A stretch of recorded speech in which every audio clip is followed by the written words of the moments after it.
And I want to talk a little bit about these the farming guide I just released. So I just released out. No, this doesn't make any. Greetings and hello there, everybody. It's me, that father figure you can't live without, Nooch Too Good. You know, a couple of days ago, I released my 2024 free-to-play farming guide, and I want to take the next several weeks or months to break down the pieces of that farming guide and really talk more in depth about the teams we mentioned there. And today we're going to start with the first two teams. The Phoenix with Captain Rex and the Imperial Troopers with Veers. From my point of view, these are the first two teams you should farm on a free-to-play account, and really they fall right in line on a hyperdrive bundle account as well. I've got my hyperdrive bundle farming guide out a couple months ago as well. So I believe these two teams are just so important to so many aspects of the game, especially early on. Let's talk about these bad boys and what they can do for you, how the farming goes, and what goes along with these teams. First, let's pull up the right here, my captain, the Phoenix and the Imperial Troopers. Fire when ready. So these teams, for a free-to-play player, are really, really important for Galactic War. I have used simply the Imperial Troopers to go through Galactic War for the first 105 days of my account until you get to level 85 and you can start simming it. Within a few days, like within the first 4 days of Galactic War, I was mostly autoing with this team. And yeah, it takes you time to get Piet up to full stars and Dark Trooper up to full stars. You're getting at the beginning. Veers is another farm you gotta do. Colonel Stark is relatively easy, actually very easy to get a hold of in the guild activity store. So it takes you some time to farm this team and get them started up. But they will help you through Galactic War without any problem. And the same can be said for the Phoenix. Now the Phoenix here, Hera's gonna be a regular node farm, Captain Rex will be a regular node farm, and right now it's single drops. Eventually it'll be double drops, and then it's just imperative. When we get to double drops with Rex and Biker Scout and Princess Nisa and Drogon, it's just a Leia Organa rush is all anybody should be doing at the start of the game. That's just 100%. That's what you should be doing. But Kanan Jarrus you can get from the Squad Arena Shop. Chopper's available in the Cantina store with your Cantina energy that you spend, or Cantina energy you get every day from your guild. Sabine Wren, now she's a regular energy farm, so you might want to sub in somebody like Ezra, who's a Cantina energy farming, or maybe even Zeb might be better for you, because you can get Zeb in the Galactic War Shop. You can probably 7-star Zeb within a week to 10 days in the game, because you're going to be succeeding in Galactic War with your Troopers and your Phoenix. So you can think about subbing in some other Phoenix until you get Sabine Wren ready as well. So Hera, Rex, Sabine are going to take a little while to farm. Kanan, Chopper, Ezra, and Zeb, not so much. And down here, Veers, Piet, Dark Trooper, Gideon, going to take you a minute to farm. They do give you Gideon at 4 stars, so he's a little bit less farming involved. Colonel Stark is an easy unlock from the Guild Activity Store. Now, what do these guys do for you? Like I mentioned, Galactic War, it's so important early in that free-to-play game that you just blow through it. It doesn't matter for a hyperdrive bundle at all. You're going to be doing that. You're going to be simming that from day one.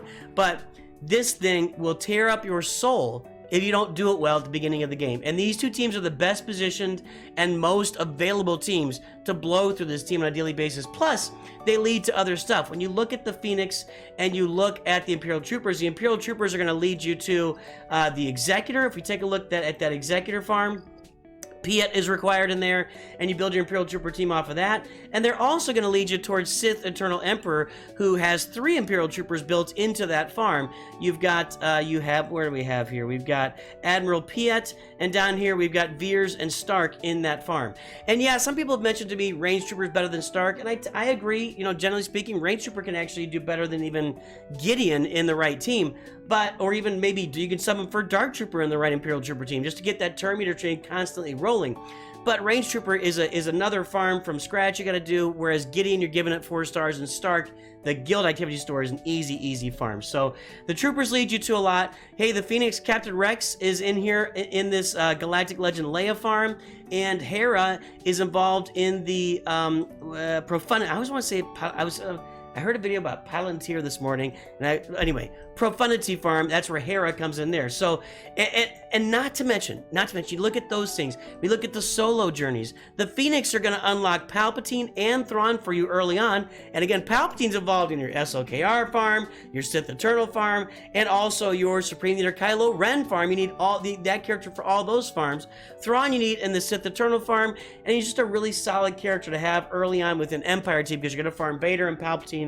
Thrawn just fits in there really, really nicely. He used to be like top tier, but that faded in 2020, but that's a separate story. The Imperial Troopers will be able to unlock R2-D2 for you, which gets you over into Commander Luke Skywalker. Not to mention, these two teams, the Imperial Troopers and the, and we'll pull it up here we go, the Imperial Troopers and the Phoenix, man, they punch up. They will beat teams at higher gear levels. You can kill some relic teams with some Gear 12 Phoenix and Gear 12 Imperial Troopers, and maybe even some of them at lower than Gear 12. These two teams in Grand Arena, in territory battles, in territory wars, in Galactic War for you, in Squad Arena, whether that matters or not, you can debate. They are going to punch up, even in for your light and dark side battles, for your Cantina battles, for your mod battles. These teams are going to punch up and just beat bigger teams. If you get some speed on some of the characters, you get some speed on Piet, you get some speed on Moff Gideon, you throw some speed on Rex, you get these guys going as fast as possible. They're going to beat teams that are much, much bigger than them. I've beaten relic teams with like Gear 11, with a couple Gear 11 troopers, and the other one's Gear 12. You can just do some great, great things with both of these teams, and that's another reason why I love them. Hey, what else? Guys, you can do 4 assault battles with the Phoenix. The Phoenix can do the ones on the bottom, the Secrets and Shadows, and the Military Might you can do with the Phoenix with Captain Rex. And I've proven that on the channel here in recent days. I've done both those assault battles with Captain Rex with my Phoenix, gone through. You can take them all the way to the end.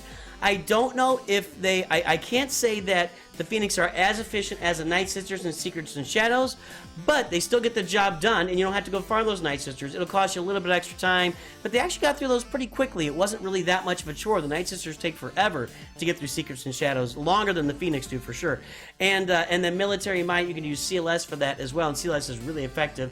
But the Phoenix were really equally as effective, maybe a little bit behind, but not far behind that CLS team in Military Might. And you have the Imperial Troopers. You can use them in Rebel Roundup and Forest Moon. They're super effective, and both of those are going to get you through at least Challenge Tier 2, and really through Challenge Tier 3. I did the Challenge Tier 3 in Rebel Roundup with my troopers. I'm not sure about Challenge Tier 3 and Forest Moon with the troopers. I need to do a little more research on that and some homework. But regardless, the ability to do assault battles is, you will not learn from a Jedi. Forget it, that didn't work. So, I had that bit planned. You will learn many assault forget it. It's not working. The joke isn't working. I failed it. Put me in comments maybe the way I should have worded it, and I'll try it in a later video. But these assault battles are so valuable to your game. You get so much material that you need for relic characters. You just get so much that you need, and even on the early levels, you're gonna get a bunch of characters, a bunch of mods, a bunch of credits, a bunch of ships, whatever you get from them. Assault battles, these 4 assault battles specifically for these 2 teams are so valuable, and to have 2 teams that can do 4 assault battles is going to be invaluable for your roster, especially for your free-to-play folks. But again, even if you purchase the Hyperdrive bundle, doing 4 assault battles in there is no less valuable for you on the Hyperdrive bundles. So keep that in mind with these teams. That's really all I wanted to say. I really just wanted to come to this, and we're going to talk about each of these individual teams and levels as we go forward. Today we're talking about the Phoenix with Captain Rex. It's got to have Captain Rex. Without Captain Rex, none of what I said is true. Nothing that I said is true unless you farm Captain Rex. And let's talk about that right now. It's a single node farm right now, and somewhere in the range of June, July, it'll become a double node farm in 2024.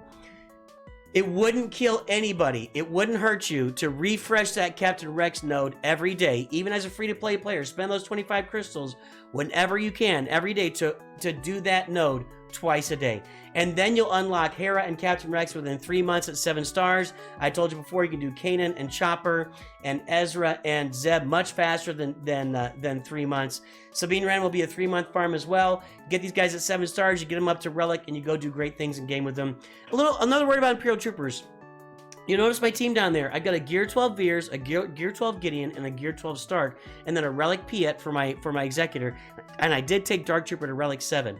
Piet and Dark Trooper are the ones that really do most of the work here. The other three are there to support them mostly. I realize they chip in and do stuff too.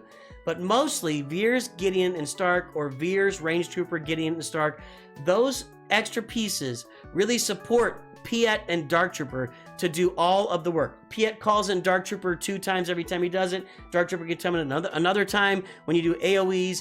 It's just that Dark Trooper is doing all of the damage and crushing so many souls. So if you have the other pieces at Gear 12 around it, you got Piet as fast as possible, because Piet gets that Terminator train rolling by doing his first special ability and dropping it on Dark Trooper, and boom, the Terminator train goes, and you're off to the races. So those are the keys of this team. Captain Rex, Piet, and Dark Trooper are the keys to this team, and that's how they work. Hey everybody, that's all I got to say for today. Hopefully this helps you think about your first 2 teams, both for the Hyperdrive bundle and just for a free-to-play player.